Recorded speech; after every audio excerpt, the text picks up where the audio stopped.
Por exemplo, o pai da última vítima do programa, ele começa assim, a discussão dele como coitado, porque ele está sendo perseguida, e ele tenta todo mundo proteger ela. Só que a descrição que dá para o filho, a forma que ele descreve o corpo dela, como ela é uma maravilhosa, bonita, dá um negócio assim assim, esse perfume, né, para quem eu também coloquei no Class lá, para quem quer assistir, né, você leu a obra ou você viu o filme? Eu encontrei ele também, você pode ver, para quem não tem tempo. Mas assim, eu achei que todo ele estava bem trabalhado, bom, sabe, interessante, mas chegou no final, parece que ele desandou, não sei, a narrativa dele, não sei. A história no final, como acaba, eu não achei, parece que o autor, não sei, ele baixou, parece que o interesse dali. Isso é um pouco assim, né? Então a ideia, né, dizer que outras obras, né, na literatura pós-moderna, porque estamos falando do pós-modernismo, né? Então o que é o pós-modernismo? Mas assim, para a gente um pouco dinamizar essa ideia, entender o nosso encontro de hoje, eu sempre penso alguma coisa, se vai ser isso que eu pensei para hoje, não sei, né? Mas assim, a ideia hoje é falar um pouco, que eu queria conversar com você sobre a questão de uma reclamação em relação às minhas aulas, né? De que vocês de alguma forma não estavam, alguma coisa que eu fiz ou falei aqui que não agradou, que de alguma forma não está dentro do conteúdo, enfim, a falha de comunicação que eu acredito, acho que a gente precisa pensar um pouco, né? Então eu queria ouvir de vocês isso, porque a colega Ana me chamou de uma conversa com ela, eu falei, não, tranquilo, eu vou conversar com eles, né? Eu sou muito aberto para essas coisas. E depois o Francisco também, que é o departamento, é o chefe do nosso departamento, me chamou também, disse que também houve reclamação. E eu falei que eu preciso então saber exatamente o que é e por que isso e como que a gente pode resolver esse problema, porque essa é a questão fundamental para qualquer encontro, né? Se o diálogo não funciona, se a gente não consegue entender um ao outro no sentido das várias coisas que precisam existir para haver o diálogo. Então, assim, a primeira coisa que eu queria falar um pouco com vocês sobre isso. Também não sei quem que reclamou, não me interessa também, né? Mas então assim, esse seria o primeiro assunto. O segundo assunto seria sobre uma palavra que o Flávio mencionou nosso último encontro, mitologia, né? A gente estávamos falando, a Tarsila estava aqui, né? E a gente estava falando, o Flávio fez um depoimento um pouco dos valores dele, né? Do que ele acredita ou não acredita, e aí ele falou que um dia uma professora recomendou um livro para ele de mitologia, e ele leu aquele livro e aquilo abriu os olhos para ele, então, dizendo que tudo é mito, né? Então, assim, um pouco a gente pensar hoje o que é o mito, o que é a mitologia, porque ela é fundamental para a literatura, né? Sem mito, sem mitologia, nem existiria, nem estaríamos aqui tendo aula de literatura alemã, né? Então, pensar um pouco sobre isso. E o terceiro ponto, então, é o assunto específico do nosso momento agora, na literatura alemã, é falar sobre o pós-modernismo alemão, né? Que para hoje eu tenho separado um livro chamado As Peras de Riebeck, né? De Christian Delius. Então, assim, ele está dentro desse momento da literatura alemã, depois da queda do Muro de Berlim, principalmente, né? Chama As Peras de Riebeck. Nós falamos sobre a Alameda do Sol, que também está, né? Nós vimos o filme, que está dentro dessa literatura. Também, né, o perfume que vocês mencionaram. Então, tudo são essas obras. Então, depois a gente, falando desse, a gente pode voltar a isso que vocês colocaram ali, né, sobre comentar se a gente tiver tempo para tudo isso, mas vamos por partes, né? Então, assim, eu gostaria primeiro, assim, conversar com vocês um pouco sobre essa questão das nossas aulas, porque no início eu coloquei para vocês assim, né?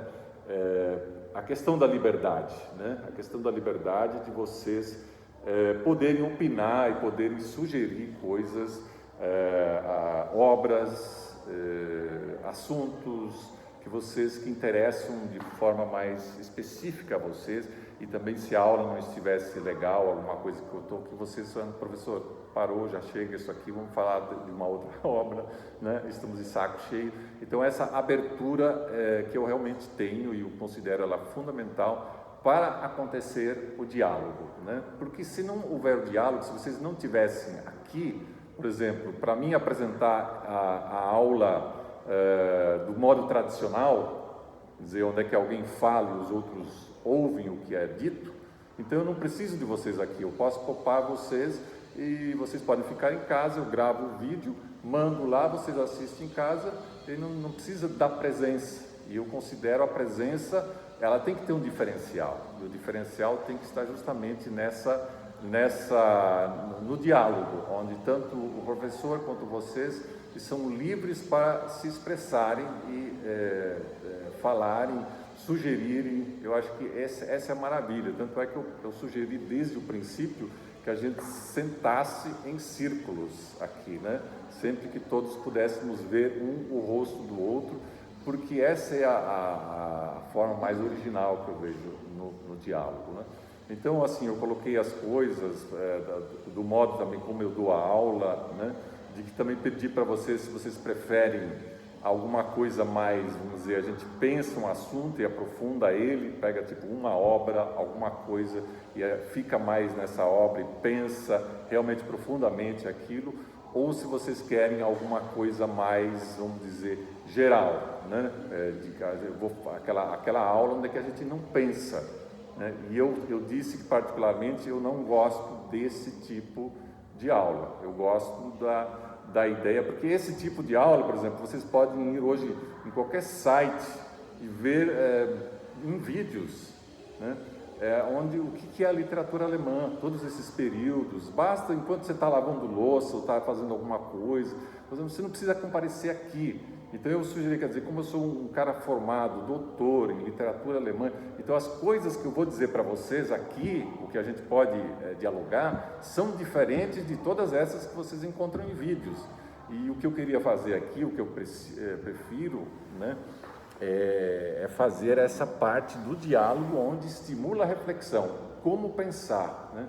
E isso que talvez, bom, essa é a minha visão, né, desde o início coloquei, eu queria ouvir vocês de fato, o que aconteceu, né, se vocês sabem, me contem, né, para a gente acertar ou se é outra coisa, não tem nada a ver com o que eu estou falando agora. Então, assim, queria ouvir vocês, para a gente não ter mais esse tipo de problema, né? Professor, antes de tudo, eu entendo que o senhor tenha dado a liberdade, tenha dado a abertura da gente se comunicar em sala de aula, realmente porque eu, como estudante de direito, eu valorizo também o amadurecimento do pensar crítico, né? Eu acho isso super importante. Só que não dá para falar que não existe uma espécie de hierarquia social entre aluno e professor. Então, eu acho que não só com o senhor, mas com qualquer outro professor universitário, o aluno vai sentir medo de falar alguma coisa que incomoda justamente por conta dessa hierarquia. E mesmo que o senhor tenha se mostrado uma pessoa super compreensiva, uma pessoa que valoriza, não sei se é a palavra certa, mas a autonomia do ser próprio para estudar e se interessar pelos conteúdos, só que aí não dá para contar a hierarquia, a gente como aluno se sente inseguro de transparecer algumas coisas para o senhor. Mas, inclusive, como eu acho que um ponto que todo mundo realmente tem que conversar, pessoal, o que a gente pode fazer sobre isso? O que incomoda todo mundo veio do curso de letras, porque de certa forma tem alguma área que quer se especializar. Talvez eu minha parte da literatura alemã queira se especializar em literatura alemã, e para isso eu vou querer fazer um concurso para me tornar uma professora universitária, para seguir ali a minha carreira acadêmica. Só que, sendo bem sincero, a gente vê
Aham.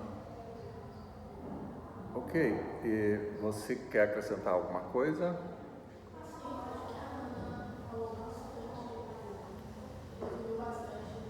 Você pode falar um pouquinho mais alto que assim, ou mais pertinho, porque eu tenho uma. Mas assim, a Ana ela resumiu bastante, tipo, no sentimento maior, assim, que a maioria da turma estava sentindo. É porque assim, no início do semestre, a gente ficou meio, tipo, assustado com as aulas, porque, mas assim, aí a gente ficou tipo, nossa, vamos tentar conversar, ver o que a gente pode fazer, porque a gente não conhecia, tipo, o seu jeito e essa abertura que você dava pra gente poder dialogar e falar o que poderia, tipo, estar incomodando um pouco e tal. E aí a gente, só que aí, tipo, depois de um tempo, realmente, tipo, teve uma matéria da literatura alemã, o senhor passou aquele slide sobre A história da literatura alemã. Passou o filme pra gente, mas assim, a gente percebeu, tipo, a gente não passou despercebido que houve uma mudança nas aulas, na matéria e tudo mais. Só que muitas pessoas da turma, tipo assim, ficavam mais, né, como falou, sentiam um desconforto com as partes dos comentários da questão religiosa. Tipo assim, a maioria da turma eu falo porque eu e a Ana no próximo semestre, se tudo der certo, não vai estar mais aqui.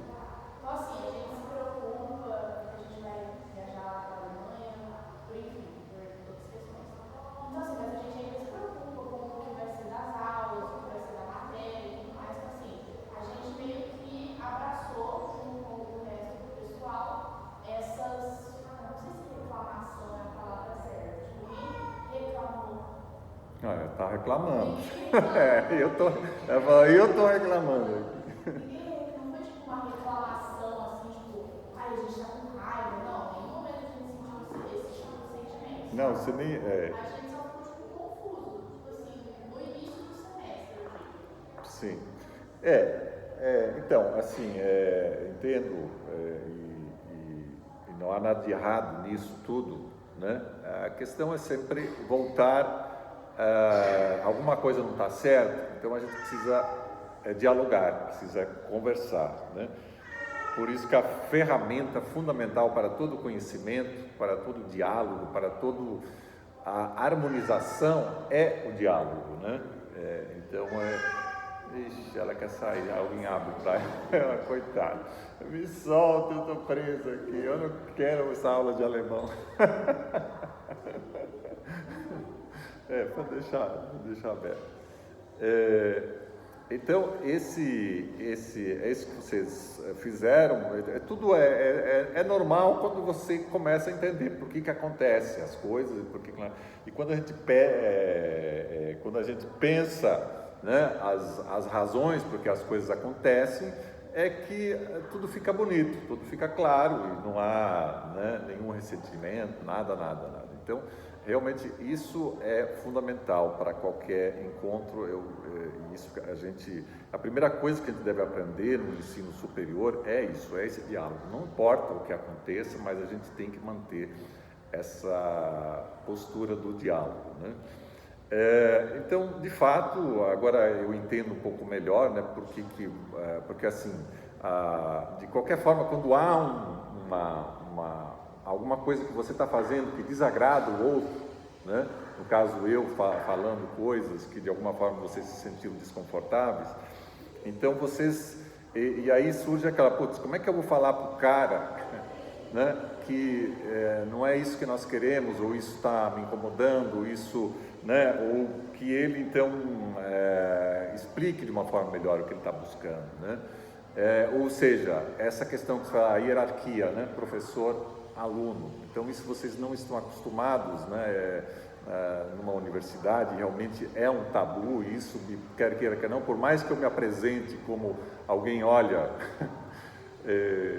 vocês podem, eu não sou de retaliação e nunca vou, agora vou me vingar dos alunos porque fizeram isso, eu vou reprovar então esse tipo de coisa, isso acontece muito de fato, e eu compreendo completamente quer dizer, esse receio, né, de vocês, e daí a forma como vocês acharam para que isso chegue a mim, né? Porque se isso não chega a mim, como é que eu vou mudar a minha postura? Ou achar, talvez não a postura, mas ir de encontro àquilo que realmente interessa a vocês, né? E como que, por outro lado, porque não é só de questão aqui, como eu sou professor, então eu não posso simplesmente fazer aquilo que os alunos querem, né? Se a maioria dos alunos quer uma coisa, mas o professor, ele entende que ele tem algo que ele precisa fazer, e isso é importante para que os próprios alunos tenham uma visão que eles ainda não veem, então o professor, ele não pode agradar, ele não pode fazer só o que os alunos querem, né? Então você precisa, por quê? Porque nós estamos aqui, primeiro nós estamos numa universidade pública, então eu estou sendo pago para estar ali com o dinheiro do pessoal que está trabalhando lá fora, e a mesma coisa vocês estão aqui porque aqueles que estão trabalhando lá fora e pagando imposto nos permitem de ficar aqui, usar esse tempo para refletir e pensar uma sociedade melhor, uma sociedade mais justa, que aqueles agora que não têm pão, não têm atendimento médico, não têm cuidado que devia ter, são perseguidos, né? Então é essa a nossa função aqui, é pensar e aí fazer isso, né, com a nossa área específica, que é a literatura. Então nós precisamos, a partir da literatura, disto que está aqui, né, que estamos analisando, o que essas obras dizem sobre isso, e por que eu escolho estas obras, né? O professor é que escolhe, e claro que por isso que eu dou o direito, não, professor, mas porque o professor pode ser tendencioso, vai falar, eu só vou analisar as obras que, no caso, eu sou religioso, acredito em Jesus Cristo, então toda obra que não trata de Jesus Cristo eu não vou analisar aqui. Quer dizer, isso é doutrinação. E de fato, quer dizer, isso, então o mestre, o professor, aquele que foi contratado para uma universidade, ele deve contemplar todos os pontos de vista, né, e permitir principalmente aos alunos que apresentem os seus pontos de vista. E nós não estamos acostumados a esse diálogo, então eu compreendo perfeitamente isso que eles estão colocando, né? Sempre eu vou colocar a visão do professor, mas o professor, ele deve ter essa abertura e principalmente desconstruir cada vez mais essa barreira que existe entre professor e aluno, essa hierarquia, de o aluno temer que o professor possa se vingar, ou sei lá, o aluno, por essa honestidade que ele tem de falar para o professor, a sua aula está né, para não falar um palavrão aqui, né? Então, se o aluno tomasse essa atitude, certamente ele está se sujeitando a ser reprovado por aquele professor, né? E isso acontece de fato. Então eu compreendo isso, mas assim, uma vez que isso foi resolvido, então o que vocês precisam saber de mim, vocês podem até aqui falar palavrão, ou me condenar e falar, professor, a sua aula está uma merda. Eu não vou. E aí você me diz por quê, né? Então assim, eu não vou tomar nenhuma, porque se eu falo aqui da posição de Deus, gente, isso é muito elevado. Isso para vocês terem uma noção de como eu não vou nunca, jamais prejudicar, mesmo o cara que vai me prender, fez todo mal contra mim, eu não vou fazer nenhum mal contra aquela pessoa, eu vou agir para que ela consiga se dar bem, né? Para você ter uma ideia de que não é da boca para fora, isso é na prática. Um dia alguém entrou na nossa casa, uma pessoa que estava viciada em crack, e levou tudo que tem lá, porque as portas estão abertas. E enquanto eu estava viajando, né, um mês todo, ficou levando tudo. Cheguei lá, não tinha mais torneira, não tinha mais chuveiro, não tinha coisa nenhuma. E aí dá aquele, né, você fica totalmente batido, como se tivesse perdido a guerra. E aí, um tempo depois, essa pessoa veio de manhã, bateu na porta do meu quarto, que a única coisa que eu tranco lá são os quartos, e eu abri, E era essa pessoa, e eu sabia porque eu tinha colocado câmeras lá, né? E ele estava totalmente, como eu falo, anoiado, né? E eu pedi para ele: você quer ajuda? Quer minha ajuda? E ele falou sim. Aí eu falei: então vai dormir. Abri a porta do outro quarto para ele foi dormir. E quando ele acordou já era noite, ele dormiu o dia todo, então. E à noite, então, eu tinha passado o dia pesquisando um lugar para levar ele para um centro de recuperação de dependentes químicos. E eu levei ele para esse centro e paguei 3 meses para ele poder voltar de novo a ser uma pessoa que todos nós queremos, né? Uma pessoa que está de bem com ela mesma. Então, para vocês terem uma ideia de que vocês podem realmente, a liberdade que eu dou para vocês e para todos é de tal forma que você pode fazer o que quiser contra mim, eu nunca vou retalhar, eu nunca vou me colocar no sentido de que vou prejudicar ou querer o mal, ou fazer qualquer coisa que possa. Então, assim, na prática, isso é de fato. Então, se acontecer alguma coisa, vocês podem, a partir disso, assim, eu acho que com essa conversa, vocês podem realmente se sentir livres e falar diretamente comigo, né? Porque esse é o fato, né? Essa é a verdadeira educação. Você poder chegar para a pessoa e falar: pai, eu sou gay, mãe, eu sou lésbica. Ou eu chegar, né, para dizer, você não precisa do intermediário, é essa a verdadeira comunicação, o diálogo, mas a hierarquia faz isso acontecer.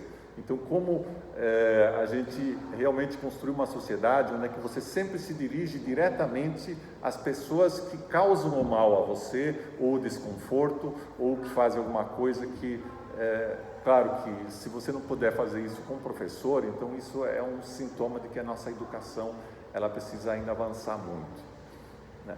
Assim, então é sobre isso, né, sobre essa coisa, então, assim, de a gente resolveu. Para mim isso está resolvido, quer dizer, até o próximo problema, mas aí vocês já sabem que vocês podem se dirigir a mim, e se eu não atendê-los, aí sim, aí vocês podem, né, mas com certeza eu vou tentar ir de encontro ao que interessa a vocês, mas sem, eu não posso abrir mão de ensinar para vocês aquilo que eu sei, né?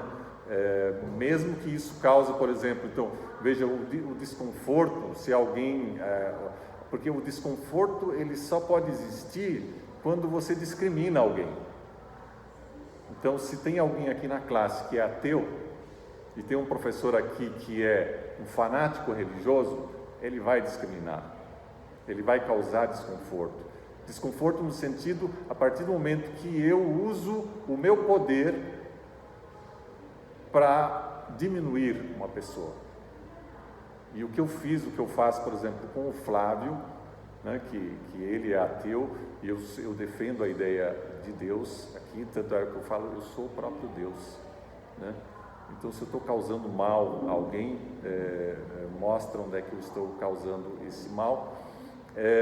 E ele, na última, pelo menos aquilo que ele tem mostrado para mim, assim, o diálogo entre ele e ele fez um depoimento na última aula tão interessante, né? E eu elogiei tudo que ele falou, né? Assino embaixo, porque ele está falando dele, assim como eu falo de mim. Então, e quando a gente argumenta, né? Esse é o verdadeiro diálogo, é você poder apresentar, e isso é aprender a pensar, é você ter o direito de defender aquilo que você acredita, os valores, né? Aquilo que, né, faz você ser quem você é. Então, se eu não posso dizer aqui, se isso causa desconforto, que eu sou Deus, então, ou se alguém aqui se sentir desconfortável porque alguém diz eu sou ateu, e se a gente se permitir esse diálogo agora a partir, vamos dizer, e aí a gente entra na segunda questão, né, que eu quero conversar com vocês, é sobre mitologia, né? O que é o mito?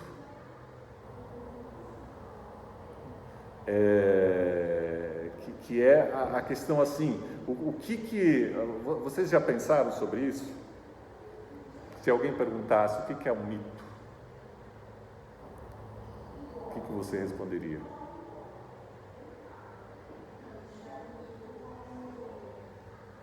Uma história, assim, uma tradição de um determinado povo, talvez. Sim, é por aí, né? Uma tradição, uma história. Mitologia grega e tudo mais, a gente associa tipo, uma história que, às vezes, até com um teor meio mágico, assim, sobre as tradições de um determinado povo.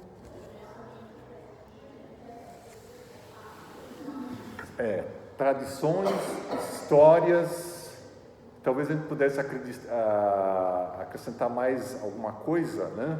Claro que isso é um conceito tão vasto, tão amplo, que você não tem como defini-lo assim, né, com palavras, mas a gente pode tentar pensar e aí ter uma noção do que é o mito, para a gente entender da importância dos mitos, se os mitos têm alguma importância ainda hoje, né?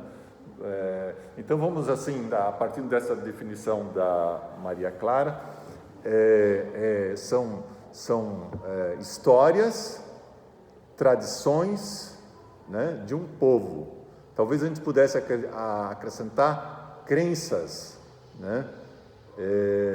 Aquilo que um povo acredita ser o bem, ser a verdade, ou seja, então, numa definição, né, muito assim fajuta, mas que nos leva a uma compreensão, seria então os mitos são as histórias, as tradições e as crenças que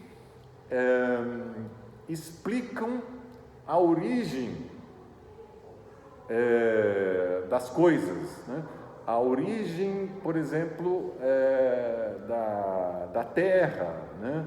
A origem dos humanos, né?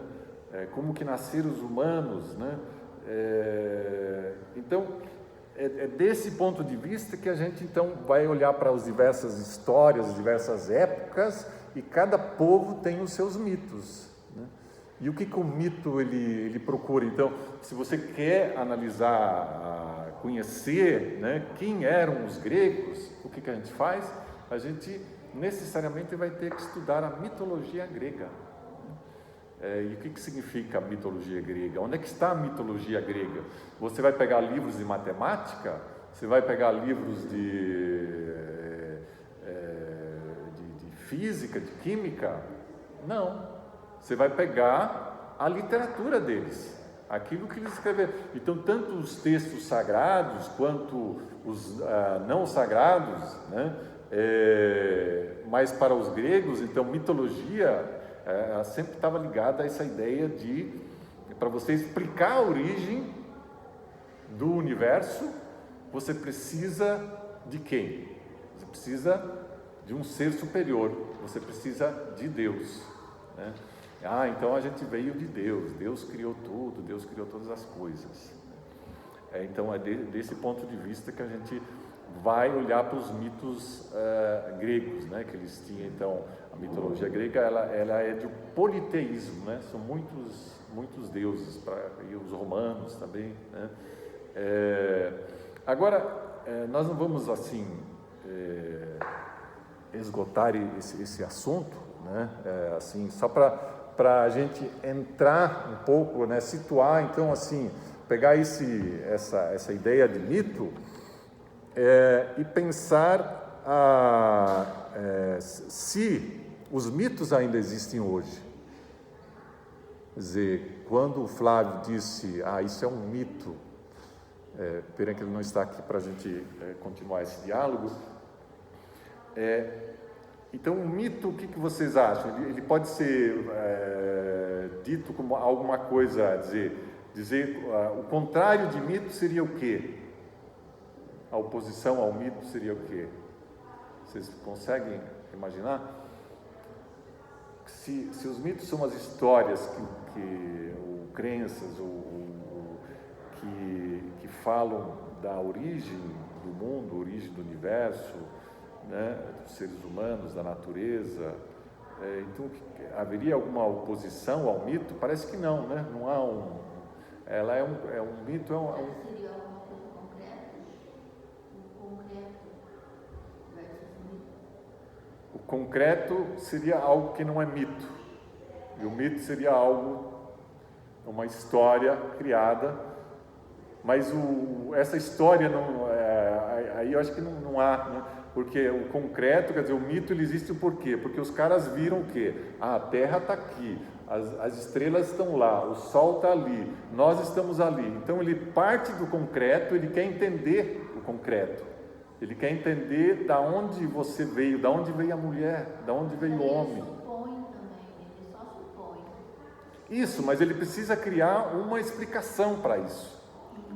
Então isso aí você cria, bom, como a gente não tem uma explicação exata, mas a gente vai imaginar para minimamente, então é dentro disso. Então, o que talvez se poderia fazer, e o que se tenta fazer hoje, dizemos que nós estamos numa era onde é que não tem mais mitos,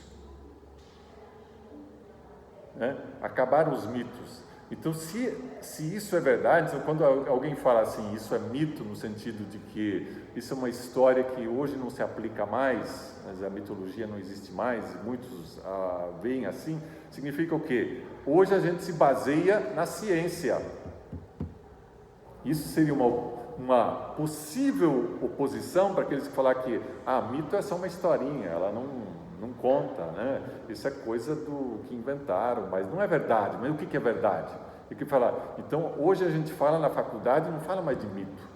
Assim, se você vai fazer uma tese de doutorado, de mestrado, ou um trabalho, a gente fala científico, iniciação científica. Então, a gente poderia agora pensar um pouco sobre essa questão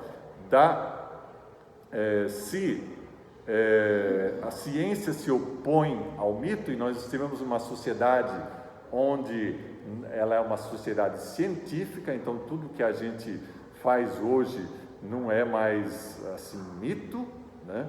Mas é ciência. Ou a gente poderia também questionar,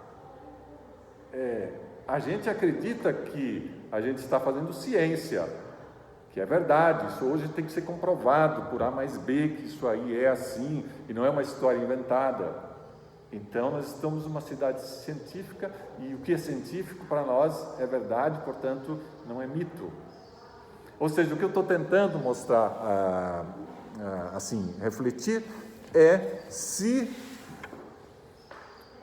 a ciência e os mitos se opõem, ou se a ciência é mais um mito também, se a ciência deve ser vista como um mito. Olha, eu acho que em parte eu acho que a ciência deve ser vista como um mito também, porque ela não são descobertas evolutivas. Às vezes se descobre alguma coisa na ciência hoje e na outra época se descobre que não era daquela forma, mas de outra. Exatamente. E aí a gente pode já começar a amarrar o nosso terceiro ponto, que é a literatura alemã, onde você tem um mito. Você tem, por exemplo, que a Terra, nós vimos a peça O Galileu, né, de Bertolt Brecht, é um drama, uma peça de teatro, uma das mais bem construídas do século XX da literatura alemã, que está dentro ali do modernismo, né? Em 1930, do nazismo. E lá tem um mito, que é que a Terra é o centro do universo, que o Sol gira em torno da Terra. Então, quer dizer, até então, até 1500, a ciência afirmava que era isso. Isso era onde que se buscava mostrar que isso é verdade. Isso está na Bíblia. Então, o que a Bíblia diz é verdade e nós acreditamos o que está lá. Aí vem alguém e fala, não, eu descobri uma verdade, eu descobri que isso não é verdade. Quer dizer, você então quebra com aquilo que era um mito. Mas até então, aquilo era verdade. Então, o que a gente já descobre? Que O fato de alguém, todos esses que escreveram toda a mitologia grega, eles faziam na época o que consideravam verdade, o que consideravam ser a ciência, porque era a ciência da época, é o que eles podiam saber, né? Então o que a gente vê? Que hoje, então, o Galileu Galilei chegou e quebrou essa, quer dizer, ele trouxe ele iniciou, né? Quando você inicia, você contesta, você prova por A mais B que você tem uma ciência que contesta aquilo que foi, né, até então se acreditava, então você está iniciando, você está quebrando um mito, né? Você não é quebrando, mas você está dando continuidade, você está estabelecendo uma outra verdade, uma nova verdade, uma nova. Então a gente viu um pouco assim, nas obras, então a literatura, ela faz o quê? Se você quer entender a sociedade, se você quer entender a cultura de uma época, as histórias, o que essas pessoas acreditavam, né? Sobre a origem, sobre o significado, sobre os valores, tudo que para eles era verdade, então a gente deve recorrer aos mitos, ou seja, a literatura, os livros, escritores que viram aquilo lá e retrataram aquela cultura, e ninguém faz melhor isso do que o escritor, né? O escritor que traz tudo isso para dentro. Bom, então, veja, como estamos falando da literatura moderna, e aí a gente vai para o terceiro ponto, que o nosso objetivo hoje é falar das peras de Riebeck, do escritor chamado Friedrich Christian Delius. Mas antes de ainda falar dele, nós poderíamos pensar um pouco ainda nessa outra obra que nós vimos do Thomas Bruce, A Alameda do Sol, que é esse filme que a gente viu, e o que faz agora dentro dessa ideia do mito, né? Quer dizer, agora vamos tentar pensar, se a gente considerar então a literatura um mito, quer dizer, essa literatura que está sendo feita agora, o que os autores estão escrevendo, que mitos são esses? Que mito que é esse? Ou seja, o que o Thomas Bruce está fazendo? Vamos dizer que daqui a 100, 200 anos, alguém quer saber da cultura, da história, das crenças do pessoal que viveu esse período aqui que o Thomas Bruce está falando. E que período que é esse? É o período da Alemanha Oriental. E o que é a Alemanha Oriental? O que o filme mostra? Vamos pensar um pouco nesse filme, só para voltar no filme de Sonnenallee, Alameda do Sol. O que é a Alemanha Oriental? O que havia entre a Alemanha Ocidental e a Alemanha Oriental? Separação, o Muro de Berlim, né? Então, para a gente estudar essa literatura da Alemanha Oriental, vamos dizer, do período pós-guerra, a gente precisa levar em conta que havia uma divisão ali entre o mundo ocidental e oriental. E essa divisão mais forte se dava ali no Muro de Berlim. Mas o Muro de Berlim é uma parte da cortina de ferro que atravessava toda a Europa, né? Separando o leste do oeste. Onde é que o oeste você tinha o bloco capitalista e no leste você tinha o bloco socialista, né? Comandado o bloco socialista pela União Soviética, e a Alemanha Oriental fazia parte disso, e do lado do oeste você tinha o bloco capitalista comandado pelos Estados Unidos, né? Então, isso esse mundo pós-guerra, 45, e essa literatura que se fez até ali, então, né, a partir de 45, é uma literatura diferente. Claro que não é só uma única, mas são períodos também, né? Tem o período pós-guerra, que na Alemanha a gente chama de Trümmerliteratur, a literatura de escombros. nós vamos ver, é um período, né, que dura 5 anos ali, o que as pessoas, o que os autores escreveram na Alemanha Oriental, Ocidental, nesse pequeno período, né? E depois tem outro período, que é o Grupo 47, que se formou na Alemanha Ocidental, que foi até 65, depois temos uma nova subjetividade, que é na década de 70, né? E temos uma literatura específica que chama o realismo socialista. Realismo socialista é uma literatura da Alemanha Oriental, né? Da Alemanha sob o regime da União Soviética, sob o regime comunista. Então, assim, grosso modo, temos que pensar, então, essa nova literatura, essa literatura que estamos vendo, assim, o período mais recente da literatura alemã, desse ponto de vista do bloco socialista e capitalista, né? O que significa, quais os valores de cada um nos livros que a gente lê. E se a gente lê essa obra da Alameda do Sol, então quais seriam os valores, né? O que, por exemplo, você pensa agora em termos de quando a gente estuda a cultura de um povo, o que você vê ali? Você vai ver a religião. Então, para você saber, você vê o que eles acreditavam. Ainda existe um Deus lá. Na política, como que era organizada a política daquele povo, né? E as tradições deles, né? O que eles faziam, como que era. E aí a gente pode se perguntar, olhando para essa questão religiosa, questão política, a questão, né, de valores sociais, tradições, o que a gente pode ver nesse filme, né? Por exemplo, a política, né? Talvez seja o ponto mais importante. O que o autor Thomas Bruce fala nesse livro sobre a política do lado oriental? Ele diz alguma coisa específica ou não?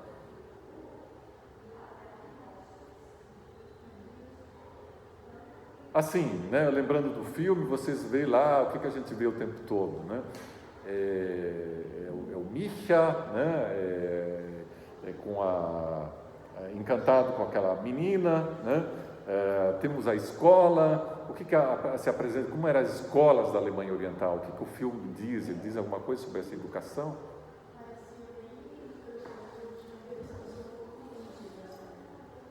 Rígida, né?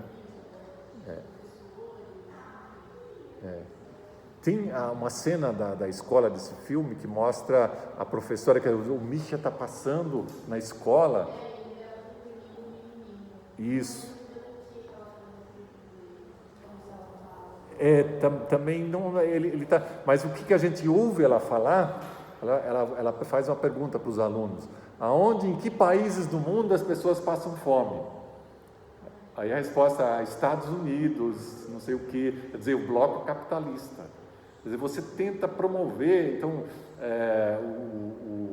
o que o filme mostra na educação, você está colocando uma educação, mostrando como a Alemanha Oriental é avançada, né? Nós somos, e a volta e meia aparece nos textos, nas falas dos personagens, algum personagem, olha, né? Nós fomos à Lua, né? Foi o primeiro homem que pisou na Lua, olha como nós somos inteligentes, né? E aqui ninguém passa fome, né?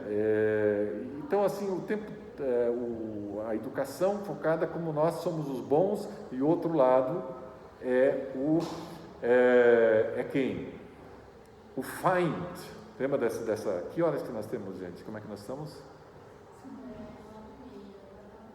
Até 9h30, temos 5 minutos ainda. Então eu vou passar um pouquinho sobre essa obra As Peras de Riebeck, né?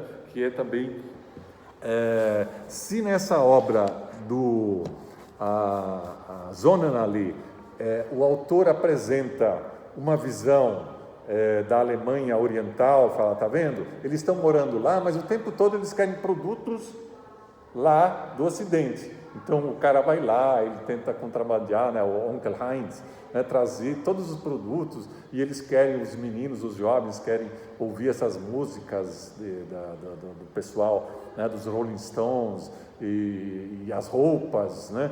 Tudo isso eles estão de olho lá. Então nós temos aqui, mas nós estamos aqui, nós acreditamos, quer dizer, então ele apresenta assim um certo farisaísmo, né? Certo que na verdade nós não acreditamos, não queremos isso, nós queríamos estar do outro lado, né? E todo mundo quer fugir para o outro lado, quer passar pelo. Então é um pouco essa visão que o autor apresenta.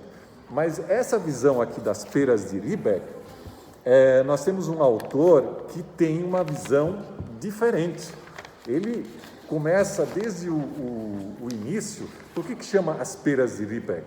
Porque As Peras de Riebeck é um poema muito famoso de um poeta de 1890, por aí, que chama Theodor Fontane, né? O Theodor Fontane, ele escreveu um poema chamado As Peras de Riebeck, que mostra um senhor, um grande proprietário de terra, que é um cara bonzinho e tal, e por isso que ele dá esse nome para esse livro, mas porque agora, depois da queda do Muro de Berlim, as pessoas do Ocidente, de Berlim Ocidental, vão lá nesse lugar que é o povoado chamado Riebeck. Por isso que esse Riebeck é um povoado que ficou lá e tem esse nome até hoje. Vocês podem pesquisar que existe Riebeck.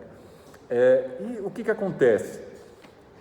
O autor, ele mostra um personagem que fala, o meu narrador, que fala na posição do ich, né? Ele conta a visão dele agora. Ele mora lá em Riebeck, e aí ele vê essa invasão do pessoal da Alemanha Ocidental, e eles vêm lá com festa, eles falam, nós vencemos, é como se eles fizessem o capitalismo, o regime, está vendo? Vocês estão errados. E esse cara, ele faz uma introspecção, onde é que ele pensa com ele mesmo, ele vê tudo isso, e narra do início ao fim, sem colocar um ponto, essa história, o que passa dentro dele. E o que passa dentro dele é bem o contrário do que passa na cabeça dessas pessoas que vêm fazendo festa. Tá, né? Então, ele mostra o lado, quer dizer, tudo que ele lutou, tudo que ele estava lá, né, fazendo durante 40 anos dessa Alemanha Oriental, dos valores que eles tinham. E agora esse pessoal vem ali fazer festa no meu povoado aqui em Riebeck, e eu estou aqui, eu estou bebendo com eles, tal, mas o que passa na minha cabeça, e ele é justamente mais ou menos assim, mas ele não fala para eles na cara, porque ele não pode falar, ele tem medo deles, né? Ou seja, não faz sentido falar, né? Então não há esse diálogo, e por isso que é um monólogo interior que ele fala o tempo todo dessa Alemanha Oriental, do que ele achava bom é caipira, né? Do que ele achava bom, e do que ele não gostava também, né? Então, assim, na próxima aula eu vou apresentar um pouco assim melhor essa questão, o que no ponto de vista desse narrador ele considera ruim, e o bem e o mal dessa Alemanha Oriental, né? Para a gente, e por que isso é importante para nós hoje, né? Falar, não, muitas vezes falam, tem medo do comunismo, né? Ninguém mais quer o comunismo porque olha o que aconteceu, olha o que eles fizeram. E aí eu dei esse texto para vocês do fichamento, que está lá, justamente são 3 obras que ele vai analisar lá, em poucos 15 páginas, que ele vai falar como são 3 perspectivas de como é esse regime, o que é a Alemanha Oriental, e como as pessoas que viveram lá, que são esses autores ali, os 3 viveram na Alemanha Oriental e falam de si mesmos. Então veja como falar de si mesmo, e isso eu foco aqui bastante. Eu gostaria que nós pudéssemos falar mais de nós mesmos, e quando a gente tem abertura para falar de si mesmo, mas aonde que a gente tem isso, né? Falar honestamente e falar de valores, não só assim porque a gente quer falar, mas olhar para a história, no caso da literatura. Então eu chamo sempre vocês, né, a partir das obras literárias, do que os autores escreveram, como se reflete em nós hoje, e como a gente, então, olhando para o que aconteceu lá, a gente não repita os mesmos erros. Isso, para mim, é literatura. A partir disso, faz sentido a gente sentar aqui e pensar uma sociedade que não vai recair nas mesmas besteiras. Bom, por hoje é só, vamos encerrar por aqui. Vocês gostariam de colocar alguma coisa, alguma questão? Então tá jóia, a gente se vê na quinta-feira, se puderem ler até quinta-feira, mas mesmo que não possa fazer o resumo, né, o fichamento, mas ler aquele texto, porque isso facilita vocês acompanhar aquilo que eu falo aqui. Por isso que a ideia, assim, como é tão amplo e a gente tem tanta coisa, e os professores sempre falam, nossa, eu estou atrasado com o conteúdo, e vocês têm medo também de falar assim, nossa, nós precisamos tanta coisa. Então eu falo para vocês, não se aflijam, né? Não é a quantidade, realmente não é. E o que eu posso garantir a vocês em termos de literatura, se você for fazer um concurso, eu acho que aqui, quando a gente fala, nós temos um privilégio de aqui poder pensar ainda, assim, refletir, aprender a pensar, né? Então é nesse sentido que eu gostaria que vocês reconsiderassem um pouco essa questão de não muita matéria, muita coisa, muitos textos, mas minimamente um texto que a gente, então, que vocês lessem, ouvissem e a gente pudesse conversar junto sobre isso, beleza? Então, auf Wiedersehen, bis Donnerstag.